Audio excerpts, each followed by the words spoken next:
it's Stephanie here from Oh You're Lovely, and today we're gonna do something that is a particular kind of project I've dubbed a funky junk wreath.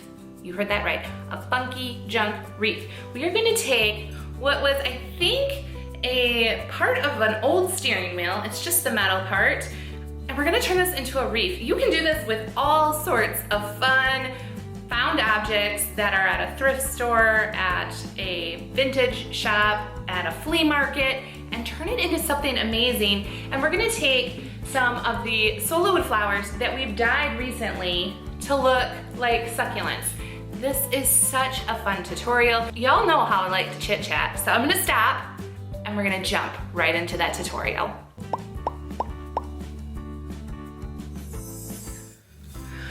I am going to be using this metal ring. I got this from a friend who does junking and thrifting and diving in barns, and I believe it's the base of a steering wheel, actually. All right, we're also gonna use this chicken wire that has like some green details to it. This I got at Hobby Lobby. You can also get just regular chicken wire. This part of the project is probably not necessary, but it's gonna give a little bit extra dimension and a little bit more width to our wreath we're making. You're gonna want some greenery. A lot of this greenery I'm gonna take straight off of the sprigs and cut them off, but I also took individual pieces and I've put a little bit of paddle wire in there. I just put a little bit of hot glue in there, put the paddle wire in. This paddle wire is 22 gauge, so it's nice and flexible so that we can bend it around our wreath and the form. And then the last thing we'll need is a whole bunch of succulents. These are the ones that we had dyed recently. If you'd like to see the tutorial on how to dye these, I will make sure that the link is in the description. These I've already prepped to have the paddle wire on them. That paddle wire is, again, that 22 gauge, and that means it's just super flexible so that we can wrap it around our wreath. Okay, that's all that we're gonna need. Let's get to making.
I just added a few more succulents to fill it out.